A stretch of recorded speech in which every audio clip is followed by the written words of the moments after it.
أعوذ بالله من الشيطان الرجيم.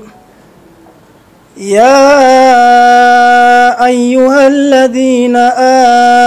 آمنوا اتقوا الله حق تقاته ولا تموتن إلا وأنتم مسلمون واعتصموا بحبل الله جميعا ولا تفرقوا واذكروا نعمة الله عليكم إذ كنتم أعداء فألف بين قلوبكم فأصبحتم بنعمته إخوانا وكنتم على شفا حفرة من النار فأنقذكم منها كذلك يبين الله لكم آياته لعلكم تهتدون. صدق الله العظيم. ربي بما يشرح الأذهان قد فجاء بجاه أفضل من لله قد لجاء. ربي بما يشرح الأذهان قد فجاء بجاه أفضل من لله قد لجاء. حمدي لرب كريم من لا شريك له وصدري اليوم نورا ساتعا ملاء. محمد صلوات الله في أبد عليه في حزبه كل به كلاء. أدعو إله الذي عما مواهبه لجملة الخلق ما يختار من براء. ناجيته جلاء ومن وكرمني تكريم هاد وكل لي من لغى بريئا. رحمن هب لجميع الخلق رحمة من يغني عني شر من قرآنه قراء. حط أمة المصطفى عن كل مفسدات ولترحم الخلقايا من جادهم بداء. يا مالك الملك يا من جل عن قواد ارحم جميع الورى يا هاديا رداء. يا مالك الملك يا من جل عن قواد ارحم جميع الورى يا هاديا رداء. محوت ما قد ناهى القلب من درار بجاه أفضل من لله قد لجاء. asalaamaaleykum wa rahmatullahi wa barakaatuhu. ginnaaw bi ñu leen dalalee ci pàkk bu tedd bi di am mbégte lool ci Serigne Abdou Khadre Diop ci aaya alquran yu dëppoog li ñu fi dajale ak xasida bi nga xam ne lu am histoire la ci pàkk bi muy xasida ak rabbi ma yashrahu. ñu ngi leen di siyaare bu baax a baax a baax a baax ci turu collectif ànd sàmm jikko yi département bu Touba. ginnaaw bi ñu leen nuyoo rek dalal leen li nga xam ne moo ñu fi dajale ñu ci am mbégte lool ci acte bu noble di mbir mu am solo moo xam ne moo ñu fi dajale tey te mooy loo xam ne daf ñoo jega lool waxtu bu jot ñu di ko consommer te bàyyi wuñu ko xel te ñàkk bàyyi xel loo xam ne mooy ñoŋal sa dund dina gàkkal saw doxin. moo tax kon tey bu waa collectif ànd sàmm jikko yi ñëwee def benn séminaire boo xam ne ci constitution bu Sénégal lañu koy def mboolem leader opinion yi ñu dajale leen fi tey war nañ leen a sant tatagal leen ndax kan mbir la moo xam ne mbir la mu noble boo xam ne état la waroon ci mboolem citoyen sénégalais fu mu nekk muy góor di jigéen ñu fexe ba nga am accès waaye itam am ak peg ci biir mbir moom mii ndax dañuy wax ne boo demee ci yoon bu nit amee jafe-jafe ci wàllu yoon bu ñu ko laajee na ko mbir mi nga def lu ko waral nga ne man de xaw ma ko xaw ma woon ne yoon da koy tere xaw ma woon googu yoon du ko nangu kon ndekete kon ñoom dañoo ñëw ngir jàppale ñu ci loo xam ne ñun ku ci nekk même bu état defut loolu sax ñun dañoo waroon jug dox suñu tàkku jéego ngir xam loolee ndax ñi ngi ko seqal la ñu ëpp doole kon loolu ak cant la goo xam ne mbooleem ñi nga xam ne ñoo bootu ci ci collectif ànd sàmm jikko yi te féete ci Touba te moo jaboote mbooloo yu bëri bëri cant la goo xam ne ci sama kàddu ñu ngi koy def ci turu ànd sàmm jikko yi bu ko defee ne ñi nga xam ne dañuy wax ne ànd sàmm jikko yi kuréel la gu yaatu goo xam ne dafa boot ay mbootaay yu bëree bëri kon mbootaay yooyu ñu mu boot nag ñoom itam ñu ciy def liggéey bu am solo du ñàkk ñu sant leen ndax ñi ngi fi gis waa Majid ci sëñ Cheikh Diop mi ngi fi teew ñu ngi koy dal bu baax moom itam waaye sëñ Mor Mbaye di war ne délégation mouvement des jeunes intellectuels murid ñëw na ñoom it sëñ Khadim Boub teewal leen fi waa mouvement ànd wala saw askan te itam Serigne Abibou teewal leen fi di wax ne itam ñi ngi koy ànd ak it sëñ Moussa Diakhaté Khadimul Khadim xëj na ñu ngi koy séentu liggéey bu rafet bi mu ci am ak sëñ Amar Fall Baye Fall ak mboolem ñi am yéene participer ci séminaire bi rek doñ ci dox di ci wax ñu ñëpp ñi ngi leen di sant ci turu collectif ànd sàmm jikko yi waaye itam mouvement M3T mooy mouvement takku taxawal Touba ñi ngi leen sant bu baax ci taxawaay bi ak liggéey bi ak wuy si liggéey bi ci ànd ceeg mbégte lool di wax ne liggéey bi daal noonu la demee sëñ Abdoul Ahad Sall moom itam kenn ci di ci collectif yi moom itam ak mboolem yi mu àndal ci seen wàllu liggéey boobu ñi nga xam ne ñoom it wattu wàllu la loolu it lu am solo loo xam ne war dañ ko bàyyi xel ñoom it ñu ànd ak ñun liggéey bi waaye di sant bu baax itam waa mouvement taxawu saw réew te Serigne Moussa Samb Nour jiitu ko ñoom itam tabarakàlla di jaajëfal itam Serigne Mamour Mbacké moom Serigne Bassirou Serigne Ahmadou Fadal ak mouvement bi nga xam ne moo tudd mouvement taxawu Touba ak mouvement bi nga xam ne moom it ñu di ko wax Asderem Serigne Bassirou Mbacké jiitu ko kon daal lii mooy kàddu yi ñu waroon ubbee jotaay bi di am mbégte lool ci taxawaay bi di ñaan Serigne Babacar lépp luñ fi tàmbali ci liggéey bi rek yàlla na ko yàlla barkeel te defal ñu ko tey fex te àggale ko suñu téere jëf di leen nuyu di daane foofu suñu kàddu di jébal kilifa yi kàddu yi wasalaamu aleykum wa barakaatuhu. asalaamaaleykum wa rahmatullah wa barakaatuhu. mbokk yi ñoo ngi leen di nuyu di leen ziyaara di leen ndokkeel yi ci taxawaay bi ak teewaay bi di ci sant yàlla di tàmbalee nag suñu nuyoo ak sunu ziyaar ci Serigne Mountakha di ko ñaanal yàlla it borom bi yàggal ko te dëgëral ko ba yeggale naalam yépp te defal ko ci lu kawe njortam maye ko ay ndam yu rëy mu ànd ko ak njabootu Serigne Touba gépp te ànd ko ak njabootu islam gi yépp ndax Serigne Touba benn tool rek la amoon ñu xam ko mu ci yëngu ba niñ ko noppee gis muy l'islam. cellule bi nga xam ni moom moo nekk fii ci département bu Mbacké te base bi li ci ëpp nekk Touba ci njiital Serigne Abdou Khadre Sankhé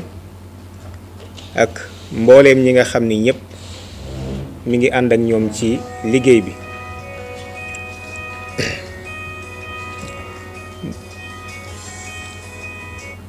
di leen ci jaajëfal xam naa ni organiser dara ci Sénégal yombul waaye li muy ñàkk a yomb lépp defe ko fii moom daa mel ni fi la gën a jafe yi tamit ndax ñun dañoo am ndimbal loo xam ne yàlla dimbalee nañu ko te sañ naa ni bu ñu waroon àdduna kenn amul ndimbal lu toll noonu muy sëñ Touba léppam mu teg ko ci xam-xam ba noppi ñun dayob xam-xam it dafa mel ni joxuñu ko gëdd ni ñu war a fonke xam-xam it dafa mel ni dafa des ba tey séminaire bi ñu bëgg a tàmbali nii incha allah waxtaane ko bu doon ci tugal la maanaam ci Europe wala États-Unis wala ci réew yi nga xam ni ñoom taxaw nañ seenu askan te jëm nañ ci kanam bala nga cee bokk lu gàtt-gàtt da nga joxe 500 000 francs pour ñëw mën a assister déglu da nga fay 500 000 séminaire boobu ñu indil la ko indi ay kàngam waaye terewul da ngay gis ni ña cay taxaw it mën nañ cay wéet sax ca taxawaay ba moo tax kon ñu leen di ndokkeel sëñ Jili ak mbooleem ñi nga xam ne ñëpp ànd nañ yéen liggéey bi ba lu mel nii mën a agsi su ko defee man sama kàddu dama koy jëmee ci ñaari fànn rek ci tënk pour jox kàddu gi ñi nga xam ne ñoom ñoo war a animer jotaay bi benn bu njëkk bi mooy présenter mbooloo mi ànd sàmm jikko yi ànd sàmm jikko yi mi ngi sosu 2016 bi coowal mbirum borom ñaari tur yi jógee ci réew mi te it ñu seetlu bu baax gis ni wax dëgg yàlla mbirum góor jigéen moom mënuñoo wax Sénégal ne xamuñu ko xam nañ ko waaye ca baawoon bu njëkk li ñuy wax nit ku efféminé mooy koo xam ni day yëngali loxoom di góor ba noppi bëgg jataayub jigéen doxin wi xaw a woyof yu demee noonu wax ay kàddu yu xaw a yu woyof kooku lañ ko daan tudde ñooñu lañ daan wax loolu te mbedd bu ñu mës a dugg gone yi sax bu ñu leen gisee daanaka joor leen ay xeer ñuy ànd ak jigéen ñi dem ci géew yeeg yu ni demee waaye nag dem ba lu tàmbali surtout ci 2000 bii bi mu tàmbalee nga xam ni déjà 2003 surtout ba 2008 ay nit daje moom góor ak góor ñuy takkante ak di def ci seeni mariage ak yooyu moom ñun xamuñu ko woon wax dëgg yàlla ci lañ gis nag ni dem ba 2016 boobu ñu dàkk guddi bisub gàmmu dàkk yit Kawlax muy barab boo xam ni diine samp na fa ñu fay takkante ci benn barab boo xam ni dañ fay jàngalee di fa tàggat aw ndaw muy ab école ci lañ ni nag jóg jot na ndax lii suñ ci jógul freiné ko agenda la boo xam ni fa mu jëm yëggagu fa ay jéego la yu muy dox waaye bu noppee danañ yaakaar ni danañ ci mucc waaye duñ ci mucc loolu nag gis ngeen tey fi mu toll bërki démb njiital gouvernement bu Canada muy Justin Trudeau ñëw na fii di wane ci dañoo war a daganal ak ngóor jigéen nag moom maanaam mu doon lu dagan ni imam bi sañee génn dem taxaw ci kanam mbooloo mi ci néegub yàlla bi jiite leen ni commerçant bi sañee dem ubbi butigam taxaw jaay góor jigéen bi it doxal ay activité am ci réew mi te du ca ragal dara loolu nag di jafe-jafe boo xam ni si xam nañ ni bis bu ñu seetaanee ba mu law ci réew mi dana indi problème loolu di lu xaw a am jafeñ-jafeñ te seetlu ngeen programme boobu programme bu xaw a doyar la boo xam ne ci àdduna sépp lay dox te bu ñu yaakaaree ñun waa Touba loolu dañ ciy mucc dañoo xamul àdduna bi ni mu tëddee fi mu ne mbir mi dañ koo globaliser ci biir réew mi rek da ngeen gis léeg-léeg ñu wax ñun la lii kat yoon moo ko tëral loi boroom xam-xam yi bu ñu ci dikkee dana gën a leer waxuma laa nag fi mu nekk nii le droit international ba nga xam ni damay fàttali waxtu wu ne wax naa ko bërki démb rek kilifa gu mag ni ko ñun dafa am lu bari loo xam ni dañu ko sàggane woyefal ko te bis bu ñuy dugg ci kàmb di ci suulu moo ñu cay dugal moo ñu cay suul ma ni ko danaa la fàttali benn kàddu boo xam ni kilifa moo ko waxoon ñu koy wax procureur bu Cour de l'Aye procureur ki mu tuddati Fatou Bensouda xam ngeen Gambien la Gambie gi la dëkk waaye keroog bi ñu jàppee Gbagbo dafa wax ju am solo joo xam ni képp ku ko bàyyiwul xel rek yow xamoo fan la jamono jëm te Gbagbo xam ngeen ni moo jiite woon Côte d'Ivoire xam ngeen ni mbooloo la do kàddu mbooloo la yoroon xam ngeen it ni yoroon na doole lool ba yor armée sax jiite am réew jiite aw askan waaye keroog bi ñu ko jàppee Fatou Bensouda dafa def conférence de presse daan ni bis ni tey képp ku taxaw ci kaw àdduna bi mbooloo topp sa ginnaaw lépp looy wax di ko jëf na nga xam ni kon am nañ sañ-sañu teg loxo ci sa kaw foofu la àdduna jëm. c'est-à-dire ñun en tant que murit wala ñun waa Touba on ne peut plus vivre en autarcie maanaam mënatuñoo beru ni àdduna ñun suñu yoon nekku ci li ciy dox ne engagé wuñu engagé nañ bu baax murit yi foo dem fekk leen fa ñoo ngi nii ci biir réew mi di fay lempo ab maire yi rek mi ngi fii te maire bi ci gouvernement bi la dépendre fi mu nekk nii ndax ministère collectivité locale la aju kooko bokk ci gouvernement bi ñu déglu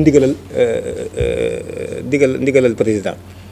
ak li mu engagé. kon dañuy xam ni ci kaw suuf si la ñu nekk dafa am ay loi yu fi nekk yoo xam ni suñu ko jéemut a xam peeg ko bàyyi ko xel booleeg ndimbal li nga xam ne nag am nañ ko te kenn amu ko dana am lu ñuy gaañ tuuti ci kanam te danañ ko gis ba tax na loolu lu mat a bàyyi xel la balaa loolu di dikk suñu kaw di ñu ëpp doole. ginnaaw nag yàlla dogal na ñu bokk ci am réew mi war nañoo xam ni mu tëddee ni ñu ko nose rawatina li ñuy wax ndey charte réew mi muy constitution bi ba xam mooy lan moo ci aju lan la ëmb ak ñun loolu naka lañ demee ak moom loolu du def lu dul dimbali ñu rek ak gën a dëgëral at yi suñu taxawaay ba noppi it gën ñoo protéger gën ñoo aar. kon ànd sàmm jikko yi ci waxtu woowu la judd woon 2016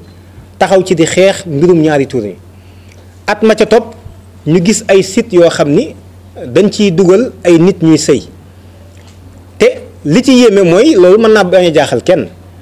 waaye nag dañ koo minul woon ci ñu askanele ko Sénégal maanaam Séné nangam wala Dakar nangam ba noppi it di ci dugal ay sénégalais loolu moom minuñu ko te bari na ci yu ci amoon yoo xam ni ay kilifa dugg nañ ci nga xam ni ñu xam ci biir réew mi ñu dugal fa seeni vidéo te ñoom yëguñu sax bi ñu ko filmé kañ la ndax nit ñi di ci wut alal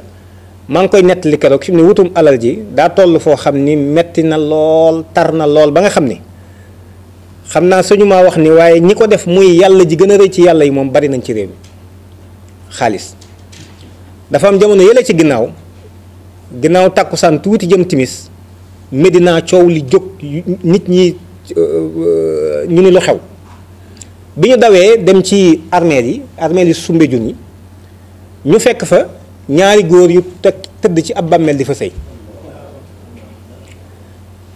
waa police bu 4e ñoom intervention bu gaaw lañ def ndebul woon loolu sax ñu rey ñooñu ñu intervenir commissaire bi nag moom affaire bi jaaxal ko mun leen mais lu leen dugal ci lii su ngeen bëggee mun leen a dem ci hôtel yi mbaa ngeen dem foo xam ne da ngeen fa mën a def li ngeen di def ñu ne ko ñoom li leen ci dugal xaalis kese la ndax xam na ni film bi soo ko defee ko ci néeg dafa am njëg waaye njëg gi dañ koy gën a yokk bu fekkee góor a góor la guy sëy day yokku waaye bu fekkee da ngeen ko defee nag ci barab bu ñuy jaamoo yàlla maanaam jàkka wala église wala ci bàmmeel day gën a cher ci lan lay gën a fay kon nga gis ni problème xaalis doo nga taxoon ñu def ko te loola it ku seetlu société bi ni muy doxee da nga gis ne xaalis moom am na fi solo am na fi maanaam lool am na fi solo ba tax na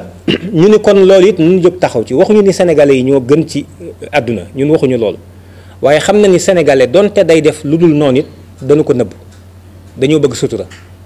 kon nag suñu tàmbalee di xawi sutura soosu di ko dindi nañu wóor ni ñoo ngi dugal ci guuta réew mi loola ci lañ taxawalee ànd sàmm jikko yi ay yeneen kuréel dolli ko waat ci ba toll ci 27 ci 2018 nag franc-maçon yi ci àdduna bi yépp noonu dañuy daje fii ci Sénégal ngir saytuwaat société bi ngir am fu ñu leen bëgg a jëmale muy li ñuy wax REFRAM muy les rencontres humanistes fraternelles africaines et malgaches nga xam ni franc-maçon yi dëkk Afrique la ak Madagascar ak Europe ak Amérique ak continent yëpp ñu daje fi waroon a daje Dakar le 2 et le 3 février 2018 ñu ni leen ñun loolu du fi amee ci lañ taxaw ba ndaje moomu finalement mujjul am Sénégal ñoo ngi ko defee ji Congo ci tënk ànd sàmm jikko yi looloo ko tax a jóg ndax gis nañ ni ku seetlu da nga gis ni jikko yi ñoo ngi yàqu waaye it ku seetlu da nga xam ni am na agenda international buy dox boo xam ni dafa mel ni dafay gën a dooleel lu ñuy wax droit de l'homme ak yelleefu nit te loolu it ñiy def waxtaan yi buñ ci dikkee dana gën a leer ci loolu lan lay wund wala lan la mën a wund waaye nag ñu gis ci ni loolu dafay mel ni droit de l'homme yooyu ña ko wax ni ñu gisee homme wala boog nit mën naa wute ñun ak nin gisee nit ñun ak ñun niñ ko déggee mën naa wuute ba tax na àq ak yelleef yéen leen di jox ñun ak yin leen di jox it ba tey mën naa wuute loolu yaakaar naa dana gën a leer ci biir waxtaan wi kon ànd sàmm jikko yi loolu moo ko tax a jóg séminaire bi def nañ ko dimanche bi passé Dakar mu dajale ay kuréel yu bari ci biir réew mi ñu seetlu it ni bañ ca génnee mboole seen ña fa teewoon di ay borom xam-xam yu ñu xam ci réew mi wane nañ ni dem nañ ci séminaire bu ne waaye bu amee solo nii moom ak bu nu jariñoo nii ñoo ngi koy soog a gis te bari na fa ñoo xam ni ëppal nañ juróom-benn fukki at am na ñoo xam ne si mbooloo mu bari ay junni ñoo ngi seen ginnaaw ndax association islamique yi ñoo ngi fa woon Ligue des imams ñoom imam Dame Ndiaye ñoo nga fa woon ñeneen ñu bari ñoo ngi fa woon waaye sentiment boobu la ñëpp amoon ngir solos waxtaan wi kon nag ci loolu la ñu doon bëgg a njëkke ñu présenté ànd sàmm jikko yi di ci invité ñëpp it ñu ànd ci ñu liggéey ndax bu ñu seetaanee réew mii ci nasaxal ko lañ jëm waxuma nag sax ci wàllu koom-koom waaye ci wàllu ay jikko te bis bu ñu ñàkkee jikko yooyu nañu xam ni ñàkk nañ li ëpp solo ci nit ñàkk nañ lu ëpp solo ci lu yàlla di defal ab jaamam muy jikko yi rafet yu tedd loolu moom mooy premier élément bi deuxième élément bi nag mooy séminaire bi li tax ñu organiser ko xam ngeen ni réewum Sénégal ñun dañoo bokk benn pays ñuy wax République du Sénégal kenn ku ci nekk ku am kayitu juddu da nga ko ci gis ku am carte d'identité dañ ko ci bind ku am weneen kayit moo xam certificat de nationalité wala leneen wala ngay wut aw kayit ci administration bi da nga gis ñu bind ko ci République du Sénégal mooy nun sénégalais yépp li nu maase bokk res publica muy la chose publique république boobu nag dañu ko bokk te kenn ku ci nekk amul ku ci ëppale sa morom wàll ñun ñëpp ñoo ci maase bokk xanaa ndare rek nit ki dem ba def loo xam ne yoon a koo xañ am lu mu ko xañ kon nag bu ñu bokkee réew moomu te ñëpp mënuñoo maaseendoo di doxal ñëpp mënuñoo maaseendoo it jiitu ñu ni kat nañu def ay kuréel su ko defee kuréel yi ñu bokk ay gis-gis ak i ngëm-ngëm daje ñu seet ñooña ci seeni taxawaay ku ca gën a lëng mbaa nga gën a taxaw rek ñu jiital leen ngeen doxal te yóbbaale ñëpp ndax réew mi ñoo ko bokk te fas yéene muñ koo séddoo. maa ngi yaakaar ni depuis 1984 la sëñ Abdoulaye doon wax ci benn discours am ni mbooloo moo gis la ñu séq mooy seen àddina bala nu koo mën a jariñoo nag dañ koo takk ni aw say ba fun ni ko cirib boo buntu war a ubbiku fa loolu nag di lu am solo mbooloo moo gis la wax la ñu séq mooy seen àddina nga xam ni bu ñu tàmbalee ci loolu rek dañuy wax ni kon peut-être murit yi li ñu séq sëñ Tuubaa leen boole sëñ Tuubaa mooy seen àdduna bala ñoo wax waxi àllaaxira ba pare mooy seen àdduna d'abord ba pare bu dee jullit yi ñu ni li ñu séq ci boppam mooy l'islam mooy suñu àdduna d'abord ba pare ndax demaguñu yomal xiyaam demaguñu barsàq kon loolu dafay lu am solo li ñu séq ñu war koo yeew ci benn buum ba fu ñu ko teg bu fa buntu waree ubbiku ndax ñun ñooy dund ndax boobu ba léegi gars yi damay dégg ñu naan nit yi àddina ak nit yi àllaaxira fii nit yi àddina doo nga fi ne ñun ñëpp nit yi àddina lañ nit yi àddina yi te ki am diine moo war a yilif àdduna moo war a yilif ëllëg tamit ki am diine moo ko war a yilif waaye malheureusement loolu ndax nañ ñu ci ba ñun yaakaar nañ ni dem naafi la yor suñu kurus rek doy na. maa ngi ciy tooñ benn waaye démb ñu am fu ñu daje barab bu am solo ay borom mi xam-xam ñuy waxtaan mu daal ñëw rek ubbi jukki man ko sa jukki bi da nga koy tëj wala nga jóg dem ci biti parce que dañoo daje fii ñun di waxtaan bu dee lii ngay def nii rek ñun mën na jërul yoon ñuy woote waaye nit ñi toog di waxtaan nga daal di ubbi ab jukki fi mu nekk nii parce que li ngay wax ñorul bu la ñorul da ngay jóg dem sa yoon wax dëgg yàlla moom mooy li am solo nit xàmmee da ci am solo daal dañuy def ci am solo ñu soxla sam xel pour nga xalaatal ñu nga daal di ubbi ab jikko fi mu ne loolu dafa garaaw ba tax na nite lu am solo la nite lu am solo la kon loolu ci boppam loolu ñu bokk nag dafa am lu ñuy wax nday sarti réew mi muy constitution bi wax nañ ni mooy téere bi fi gën a rëy wax nañ ni mooy téere bi nga xam ne moo fi gën a màgg mooy téere bi nga xam ni it moo tiim lu mu mën a doon ci réew mi kon nag loolu te engagé nit ñi ñu def ko ci turu askan wi defal ko askan wi war nañoo xam loolu lu mu doon askan wi war nañoo xam aussi li mu làmb lan la loolu kon benn élément la ci deuxième élément bi it gis nañ ni bi réew mi jotee boppam dox nañu ab diir waaye ba tey sénégalais yi toogaguñu waxtaane ñoom seen mbirum bopp ba tey amagul ba fii may wax ni amagul. li am mooy dañuy bindal dara rek ñëw nii dama leen koy proposer léeg-léeg politiciens yi ñëw kenn ku ci ne sa gis-gis sa bëgg-bëgg ñu daal di am ay réformes yu ñuy def waaye ba tey constitution moom du sénégalais yi ñoo ko waxtaane moom ba tey ji léegi nag gis nañ ni jafeñ-jafeñ bi mu amee ba ci sëriñ daara boobu ñu jàppoon muy sëñ Xaadim Gueye ca Njaañ mbooloo jóg nañu dem ci ay kilifa dem ci sëñ Muntaxa waxtaan ak moom bi ñu waxee ak moom mu ni leen lii du ay jóg ak i wax moom mooy li koy saafara mbir mi mbirum yoon la mbirum réew la mbirum constitution la kon nag bu fekkee ñoom def nañ lañ bëgg a def danaa daal di woote woo ñi ñu siqal woo l'islam bi woo kilifa yi diine yi ñu waxtaane ñu soppi constitution bi waaye loolu bala ñoo dem ci soppi constitution il faudrait que nit ñi xam d'abord constitution bi mooy lan ak li mu ëmb lan la ba xam ñun danañ ci gis suñu boppam déet xam naa ni xëy na bu Touba bi moom doon exceptionnellement ñi fi nekk moom pekkoo lool waaye xam naa ni ñun fi ñu jaaragun yëpp foo waxoo noppi nit ñi dal seen bopp ni ñun jàppuñu woon ni yëf yi nii la demee ak nii la mbir mi tëdd kon loolu la ñu bëgg waxtaane tey leeral jëmmi téere boobu ñu wax ni mooy ndey charte réew mi te tiim lépp loolu moom mooy lan ak lan la lamb su ko defee nag ñi nga xam ne ñoom lañ ko war a séqal ci sama ndeyjoor docteur Bara Amar moom professeur en droit public di jàngalee ci université bu Cheikh Anta Diop xam-xamam màcc ci fànn googu muy koo xam ni it xam-xamam xam nañ ko ci réew mi xam nañ ko it ci bitim réew danañu am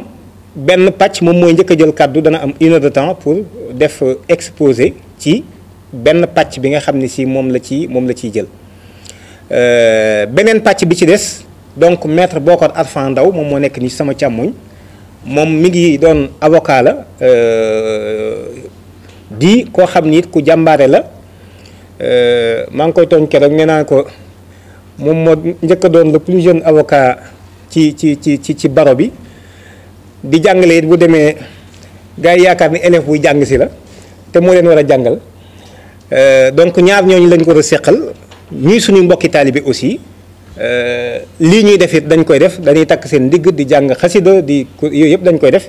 waaye di ay boroomi xam-xam yoo xam ñi ñu seqal naw nañ leen ci seen xam-xam ci seen maandute ci seen équité waaye nag waxtu wu ci nekk seen pas-pas lañ jiital ci lu mën a doon ndax xam nañ ni fàttewuñ ni ñoom ay jaami yàlla lañ d'abord ba pare bala ñoo doon leneen lu mën a doon kon xam naa nii la ñu bëgg a defee mbir mi te dugal ko fi may mujjee sama kàddu nag mooy sénégalais moom mënuñoo réunion dañuy sàkku ci mbooloo mi téléphone yi ku mënta fay sa téléphone nga def ko silencieux ñaareel bi it ku mënta ñàkk wuyu téléphone it nga jóg dem ci biti wuyu téléphone waaye mënee su la wax kenn di wax noppi keneen di wax feef loolu la ñuy wax bruit ci communication donc da ngay saturer communication bi yàqal nit ñi li ñuy dégg te yaakaar naa ni loolu suñ ko mënee éviter moo gën kon loolu ñoo ngi koy sàkku ci ñëpp yi tamit di sàkku it moom xam naa ne loolu du am fii sax waaye di sàkku rek teewlu gi ndax léeg-léeg nit ñi wax ba yàgg nga gis ñuy déyanteeg yooyu barab yi mel ni ku ci nekkit xëy na déglu gi rek wala bu fekkee am nga looy wax nga laaj kàddu wax ko ñëpp dégg ko ñu jariñu ci ñun ñëpp yam naa mooy ëpp solo ñoo ngi leen di dellu di njukkal di leen ziar di nuyu sëñ Omar Bayo Fall bi ñuy tàmbali léegi dafa fekk agseegul woon muy kenn yi tamit ci collectif bi jiite mbootaay gu rëy fii ci biir dëkk bi waaye di it kilifa gu mag ku ci biir dëkk bi it ñu xam ko bokk ci di sëtub waajuram moo doon xalifa sëñ Saliou Fall bu rakki maam Cheikh Ibrahima Fall sëñ Omar ñoo ngi lay nuyu bu baax di nuyu ñoom sëñ Cheikh di nuyu bokk yëpp xam naa suma imam moom moo organisé imam Issa ñoo ngi koy nuyu moom démb laa ko wax mais mi ngi woon Dakar mais dafa bàyyi yiteem yëpp ñëw ndax dafa xam-xam te xam-xam it jiiteel ko mais Dakar la jóge fi mu nekk nii pour mën a ñëw teewe si ko kon ñoo ngi leen di ndokkeel kon docteur à vous la parole. mbokk yi ñu ngi leen di nuyu di leen siyaar bu baax a baax comme ni ko sëñ Ababacar waxee rek dañuy jéemantu rek liñ am tuuti ci xam-xam ñu partagé ko xañ na nekkul comme université où da ngay ñëw di jàngaleeg yooyu dañuy ñëw rek xam naa échanger maanaam changenteeg ñëpp ñi nga xam ne ñoo fi nekk wax ndax parce que tey jii ni tàmbalee rek mooy thème bi mooy l'utilité d'une constitution dans un état cas du Sénégal mooy maanaam lan mooy njariñu constitution ci biir réew bu ñu koy traité dañuy jël exemple ci sunu réew mi Sénégal di réew mi nga xam ne moom lañ bokk léegi maanaam léegi loolu day mel ni ñun ñëpp la ñuy laaj lan mooy constitution ndax tey jii nit ki nga xam ne moo jóge këram xëy war a dem wutib dépense boo nee ko constitution soxalu ko te pourtant dépense boobu ngay dem di wuti nit mën na laa tëj ci bërëb constitution moo la fa téye kon maanaam tubaab day wax maanaam ñu wàllu droit dañ naan nul n'est censé ignorer la loi maanaam boo nee xawma ko loolu du la ci génne moo tax képp ku man di doon képp kuy wax wala ngay jëf loolu ko sëñ Tuubaa waxee war ngaa xam say farata man it damay wax ne war ngaa xam constitution lan mooy lan kon moo tax thème bi nga xam ne moom mënu réunir fii ñépp ko war a xam te bàyyi ko xel lan mooy constitution l'utilité d'une constitution dans un état en prenant l'exemple donc du Sénégal loolu ngir traité ko ñeenti poñ moom lan koy defee poñ bu njëkk bi mooy qu'est-ce qu'une constitution xam naa di nga ñu jéggal ci baati tubaab bi dañ koy wax tubaab jéem koo tekk ci wolof qu'est-ce qu'une constitution mooy lan mooy constitution mooy baat bu njëkk bi mooy loolu pomm bu njëkk bi beneen tomb bi mooy quels sont les types de constitution qui existent maanaam yan genre de constitution lan am de façon générale ci état fu mu mën di doon bu dee Sénégal ak ci bitim réew ak feneen beneen tomb bi mooy kan moo mën a defar constitution wala bu ñu ko defaree ba pare kan moo ko mën a modifier ndax tey ni mu ko waxee léegi rek 2016 fii présenté nañ ñu 15 points nanu wax ngeen waaw wala déet léegi kan moo ko mën a defar kan moo mën a modifier loolu dina am solo ñun ñëpp xamandoo ko léegi bu ñu li ñu tembali mu mujj bi nag mooy ñu def ñu wax sunu constitution muy sunu constitution bi Sénégal loolu mooy ñeent poñ yi nga xam ne moom lañ fas yéene waxtaan ak yéen di ñaan comme ni ko ma waxee rek ñu teewlu ko te lépp luñ ci rëcc rek ñu mën nañ koo noté bu noppee xam naa incha allah ñu jëm cee ñëwaat suñu kéem kàttan tomb bu njëkk bi mooy qu'est-ce qu'une constitution lan mooy constitution xañ na bool ba ma bàyyi sama kër boo ko waxee lan mooy constitution danaa yow danga may fontoo man sama yoon newu ci constitution alors que maanaam yow droit bi ngay am ndey réew mi yépp muy tribunal ba ngay dem suba wala ginnaaw suba juge ba la may wax constitution la bàyyee ko muy parlement ba nga loi bi ñu lay appliquer foofu constitution la bàyyi ko Macky Sall décret ba muy def suba ngir maanaam nommer quelqu'un wala mu wàcce la wala mu changer lu mu mën di doon te constitution la bàyyi ko député ba la muy def it te constitution la bàyyi ko kon ni mu ko waxee rek mooy constitution li njëkk mooy c'est un symbole de l'État un symbole de l'État mooy lan état munta am te constitution amul état boo mën di dégg ci àdduna lu mu ndaw ak lu rëy constitution mooy la nga xam ne moom mooy fondement ba kon maanaam état constitution mooy li nga xam ne mooy fondé état loolu la dañ ci wax lan mooy lan constitution fan lay ñëwee constitution mooy comme par exemple bu njëkk bi mooy bulletin de naissance état ñun ñëpp buñ juddee dañ ñu wutal extrait de naissance qui marque de maanaam tel enfant xëy na judd état bu judd constitution moom mooy mandargaal juddam moo tax ñu naan la synonyme la constitution état synonyme la bu ne état rek xamal ne constitution mu nekk ci wetam wala tout simplement mooy nit ak takk ndeeram léegi kon takk ndeeru état mooy constitution bi nga xam ne moom la ñu war a waxtaanee léegi kon constitution dafay fonder état boo xam ne mu ngi door a judd xam nga en 2011 Soudan du Sud amutoon avant boobu la judd Soudan du Sud ñi xaw a ñu suivre actualité Soudan du Sud ba mu juddoo automatiquement dafa am constitution mooy bi njëkk fonction constitution comme symbole de l'État. beneen bi ci topp mooy lan constitution xañ na loolu ñun juriste yi la gën a soxal mooy que ne dafay fonder un passage d'un régime politique à un autre mooy lan régime ñaari régime politique lañ am régime boo xam ne parlement bi moo ko dominé moom naan la régime parlementaire moom ngay gis Grande-Bretagne maanaam Angleterre kan mooy seen premier ministre fan lay jógee ki gagné élection législative gagné am toog loxo ca parlement ba moom mooy am premier ministre moom mooy jiite réew ma loolu mooy régime parlementaire. régime boo xam ne président bi moo jiite moom mooy defal gouvernement moom mooy def lu ko neex kooku entre guillemets moom mooy régime présidentiel. kon constitution tamit maanaam bu ñu jógoon tey jii comme par exemple dinaa ci ñëw léegi bu may wax constitution Sénégal tëb nañ jógee ci régime parlementaire demaat régime présidentiel jóg demati ñëwaat yooyu dinañ ci ñëw xam naa may def commentaire ci constitution Sénégal. léegi loolu mooy première fonction constitution mooy symbole de l'État. deuxième point bi mooy constitution mooy li naan la charte fondamentale ou la loi fondamentale dans un État sëñ Babacar wax na ko léegi mooy ndey charte réew yi lépp loo mën di gis ci État muy acte juridique muy jëfin bu mën di doon xamal ne constitution moo ko maye ñu def ko buñ ko constitution mayut duñ ko mën a def loolu moo tax ñun ñëpp a war a xam lan mooy constitution. kon maanaam muy li ma ko waxee woon léegi ndax ci État ñetti pouvoir lan am mooy li naan pouvoir exécutif maanaam mooy président bi ak gouvernement am li naan pouvoir donc législatif si mooy assemblée nationale ci Sénégal ak le pouvoir judiciaire ñett yi lan am ngeen war a xam ne tout simplement que ne muy gouvernement muy président lépp lu mën di def constitution moo bind ne lii maanaam mooy ay compétence am lii mooy ay pouvoir am parlement tamit nii la constitution tëralee na lii moom mooy ay pouvoir am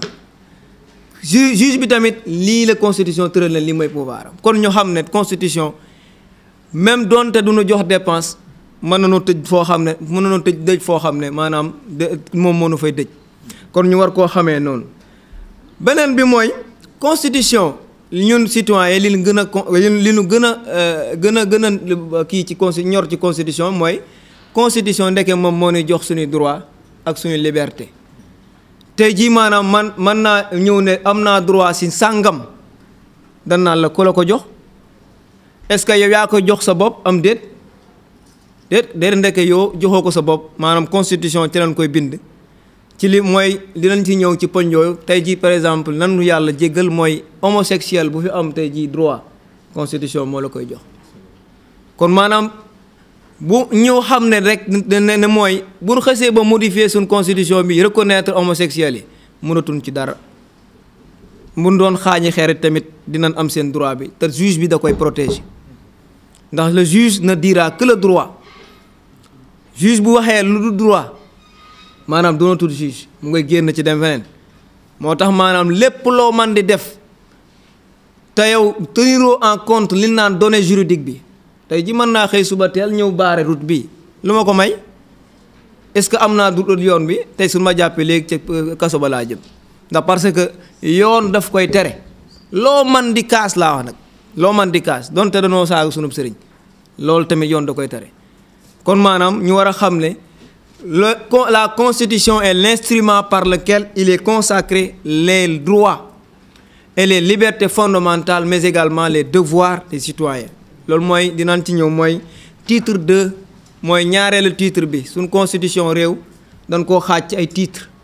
maanaam ñaareelu titre bi moom mooy wax les droits ak les libertés donc de chacun d'entre nous ci ñun lépp maanaam constitution bi lan la nu may comme ay droits loolu moom mooy tomb bu njëkk bi lan mooy constitution kon maanaam ngir résumer ko rek mooy constitution mooy ndey saatu réew bi lépp loo xam ne la ñuy jëf constitution moo ñu koy may bu ñu ko mayut maanaam c'est-à-dire que lu ñu def droit bi da koy bañ te ku lu droit di bañ rek juge da koy bañ comme maanaam foofu lañ ko war a mën a xamee. deuxième tombe bi mooy quels sont les types de constitution qui existent maanaam yan genre constitution lan am yan ka de façon générale monde bi yëpp yan genre constitution moo am ñaar dong moo am maanaam ñaari critère la mooy critère bu njëkk bi mooy critère bind bi wala ñàkk ko bind critère beneen bi mooy souplesse wala rigidité c'est-à-dire que est-ce que facile na ñu modifier suñu constitution wala buñ ko modifier dina am fu metti foo xam ne fa leen li jaar donc kon constitution mën nañ koo bind mën nañ koo ñàkk bind constitution yi na am ñu Sénégal dañ koo bind maanaam ñun man tey ji mën naa laa yëkkatil benn papier ne la lii mooy constitution du Sénégal ñu mën koo lire de l'introduction qu'on appelle préambule jusqu'à la fin ñu xam ne lii moom mooy constitution loolu mooy la constitution écrite buñ bind Sénégal moom lan masa am États-Unis moom lan am et France moom lan bëri na ay prix yoo xam ne moom lan am te moom moo gën a siiw sax beneen bi mooy une constitution non écrite c'est-à-dire constitution moom la kenn bind ko moom la comme Grande-Bretagne loolu lan am même si bu fekkee dañoo am constitution non écrite am na ay lois yoo xam ne c'est écrite à côté de non écrite mais loolu généralement l'histoire du pays moom moo koy déterminer maanaam nit ki ak Grande-Bretagne dafa am yoo xam ne maanaam am nan benn histoire boo xam ne on se fait confiance ce qu'on appelle une coutume une constitution coutumière maanaam c'est-à-dire que ñun habitude bi ñuy def tey jii lu bëri ñu ngi koy def jàppee ko yoon te pourtant ñun rek ñoo koy defandoo nii par exemple ñu ne nii leen koy defee ñëpp nii leen koy defee loolu mooy coutume maanaam benn habitude boo xam ne dañ koy def ñëpp jàppee ne nii rek lan war a defee buñ ko jaarul foofu rek dañ naan kon violé nañ yoon te pourtant amul benn texte boo xam ne prévoir na ko loolu mooy coutume maanaam loolu mooy une constitution coutumière beneen bi léegi mooy une constitution souple et une constitution rigide te foofu moom mooy ëpp solo sax ci ñun ñi maanaam tey jii xëy suba teel ne Macky Sall peut-être wala président Macky Sall wala keneen ku fi man di ne xëy suba teel ne waa am nañ benn agenda nañ reconnaître le droit ngir ngóor jigéen ñi tey bu amee une constitution souple mooy que ne mën nanoo jël benn loi rek fi ñuy jaarele loi yi maanaam loi nu muy demee ñun ñu chaque jour ñu ngi publier ay loi suñu yoon nekku ci pourtant waxuñu ci dara chaque jour yaa ngi gis boo xoolee bulletin officiel wala nga xool Soleil di nga gis ñu bind ci loi bu bees pourtant ñun bindu ci dara ñun suñu yoon nekku ci kenn waxuñu dara ku loolu mooy une constitution souple benn voie législative bi lay jaar maanaam c'est-à-dire da ngay jóge président day def lu ñu naan projet de loi benn këyit jébbal ko assemblée woote te xam na Sénégal ni fi mas de assemblée ki fi yor réew mi moom assemblée lu mu ñëw dañuy loolu sëñ Abdoulaye doon wax naan tàcc yomb na waaw maanaam wax dëgg yàlla maanaam noonu la suñu assemblée wax dëgg yàlla di doxee te ña fa nekk ñu bëri xamuñu sax lan mooy droit dañ leen ko expliquer duñ ci xam dara waaw léegi nag maanaam loolu mooy constitution souple heureusement ñun Sénégal amuñu ko on a une constitution rigide mooy que ne lan tey jii ku bëggoon a pour maanaam kan moo mën a modifier constitution dinañ ci ñëw mooy que ne une constitution rigide mooy kan moo am initiative kan moo mën a def maanaam jug xëy suba teel na damay modifier constitution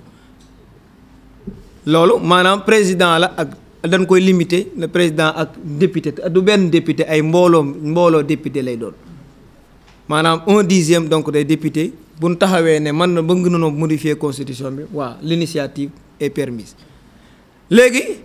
loolu mooy initiative bi beneen bi mooy fan la ñuy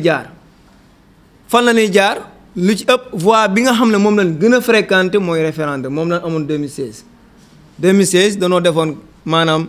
15 points nanu wax leen waaw wala déet te ñun ñu ci bëri sax daanaka ñu wax waaw xamuñu sax lan ca wax dëgg yàlla moo tax foofu daanaka day am ñu ni ci wàllu droit dañ naan dafa am une différence entre ce qu'on appelle un référendum et un plébiscite ñun ñu ci ëpp ñun defuñu référendum de ñun plébiscite lañuy def référendum dañ naan la texte bi est-ce que d'accord nga ci xanaa bala ngaa d'accord di nga xam lan moo nekk texte ba ñun lan laan def sama yaay sama papa moomee woon na ma Macky Sall kat joxoon na ma benn 10 000 francs kon woteel ko wi kon maanaam on ne vote pas un texte mais on vote pour la personne. Donc lorsqu'on vote pour la personne loolu c'est plébiscite la loolu du référendum loolu maanaam moom mooy yoon wi maanaam ce qui signifie tout simplement une constitution rigide mooy pour ñu modifier ko c'est beaucoup plus difficile même si bu fekkee ne loolu c'est difficile si et seulement si les pouvoirs jouent pleinement leur rôle bu fekkoon ne tey jii boobu mën nanoo jaar référendum wala ñu jaar assemblée c'est possible Sénégal fi ne nii tey boo bëgg a modifier pour constitution bi bu la neexee nga bañ a jaar référendum jaar assemblée ñu ratifier ko mais bu nu amoon pouvoir législatif benn assemblée boo xam ne daa wuyu tur wa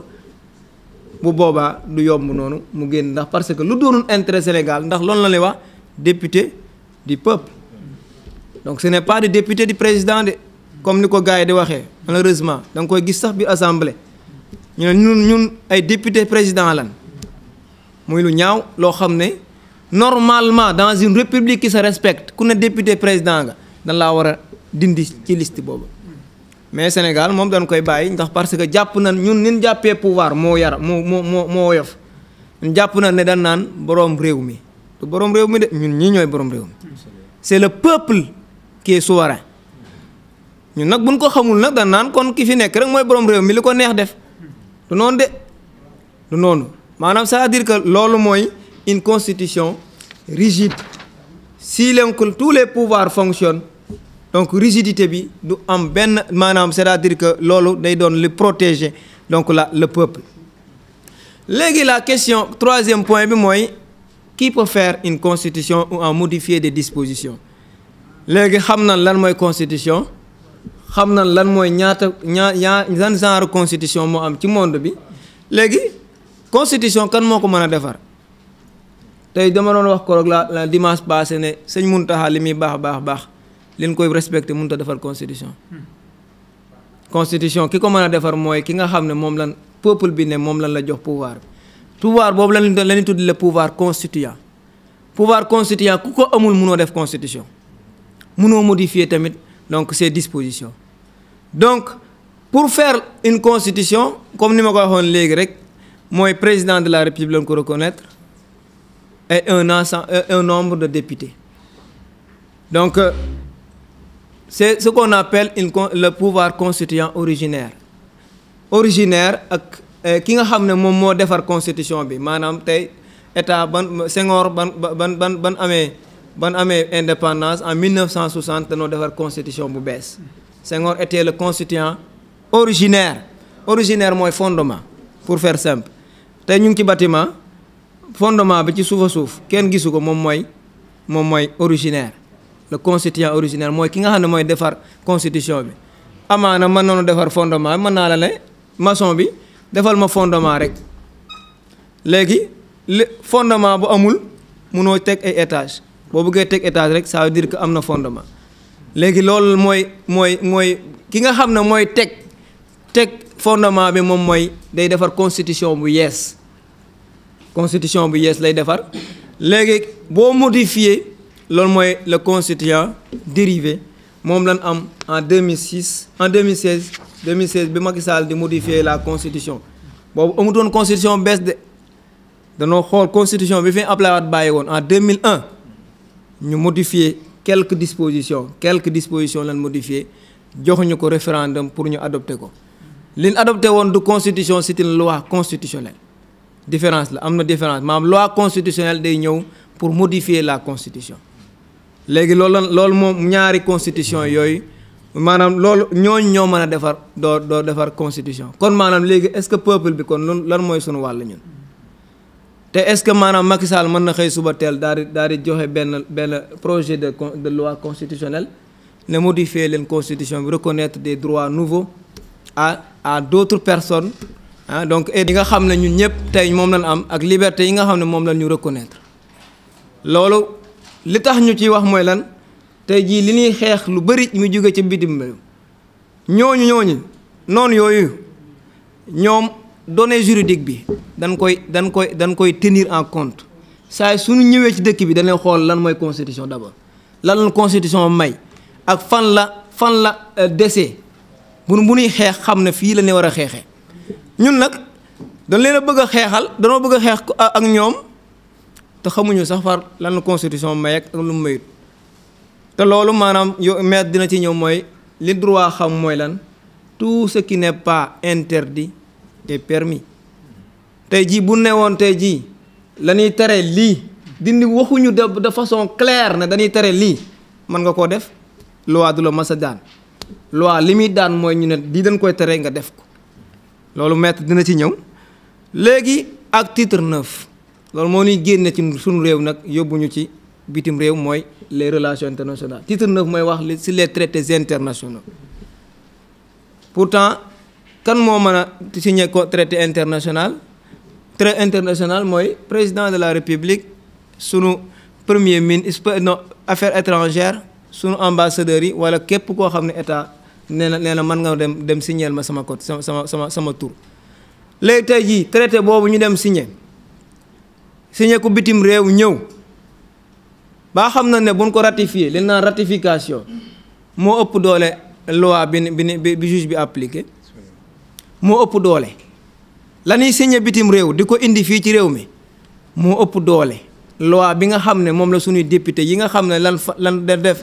tant de milliards ou de millions pour élire leen ñu dem représenter ñu assemblée def ay temps yu bëree bëri ngir defal loi juge bi di ko appliquer tey jii loi bi bu waxoon ne tey jii dañuy tere maanaam li naan acte contre nature nga sëy góor ak jigéen góor ak góor alors jigéen ak jigéen loi bi di ko wax tey bu amoon benn traité international bu ñu signé bitim réew muy permettre loolu loi bi kenn du ko appliquer traité bi la muy appliquer kon nga xam ne maanaam tey jii li ñuy xeex mooy ne tey jii ñooñu ñuy xeexal mënoon ñoo bàyyi fii loi yeeg yooyu dem bitim réew xeex foofa ndax foofa moo gën a yomb ci ñoom ndax parce que bëri na ay états yu baree bari yu ko reconnaître li ko sëñ Babacar waxee barki démb am na ku nu ñëw yàpp ñu lool ñëw dugg ci suñu dëkk dina ko wax Obama ko jiite moo ko njëkk a def te li gën a yéeme ba gën a yéeme mooy réponse yi nga xam ne mooy suñu chef d'état yi mooy apporté nga xam ne maanaam tey ji yow au lieu que nga ne di duñ ko def de duñ ko wax ne non ñun kat moom wax sunu peuple nanguwu ko wante tamit bundu xatalun leen te leen a war a bundu xatal ndax bokkuñu ci ñun bokkuñu ci sunu valeur waaw sunuy maam xamuñu ko ñun xamuñu ko te bëgguñu ko kon maanaam loolu mooy wax bi traité international bi yow ñu bàyyi ko xel bu baax a baax a baax tey jii maanaam état ci biir état dañ naan loi yi nga xam ne mooy norme yi nga xam ne moom la juge bi appliqué daa am yu ëppante doole constitution moo nekk ca kaw constitution bu ca paree loi moo waroon a ñëw léegi traité moo nekk suñu diggante maanaam ce qui veut dire tout simplement que ne le juge qui doit dire le droit wala l'administration qui doit appliquer le droit nga war a dem tey jii état civil nga war fa def mariage góor ak góor mënoo dem ci benn maire ne den maye leen ma ñu ne ko lu tax duñ leen ñu leen di maye ngeen ne parce que seen réew ratifié na benn traité boo xam ne moo koy permettre te bu boobaa dañ koy def ndax parce que c'est le droit du moral de mu droit du moral du religion mën nanoo permettre benn chose boo xam ne sunu moral da koy lànk sunu religion da koy lànk mais c'est permis par la loi donc moo tax ñu naan ñu loon di jàngal xale yi ba ñu doon dugg le droit n'est ni la morale ni la religion tey jii maanaam le droit c'est un ensemble de règles qui s'impose à tout le monde et qui est sanctionné tey jii 2 heures mën na ma fee fekk ma bañ a julli ku may sanctionné pourtant musulman la également mën naa tey jii bañ a tey xëy suba teel dem simmeeku def yaramu neen loolu moral moo ma koy bañee pourtant kenn du ma sanctionné loolu mooy différence bi entre droit ak les règles morales léegi xam naa ñu daanal suñu kàddu foofu ba xam naa bu ko question ñëwee ñu mën cee indi ay laaj ay tontu yooyu ñu ngi sant bu baax di jégalu.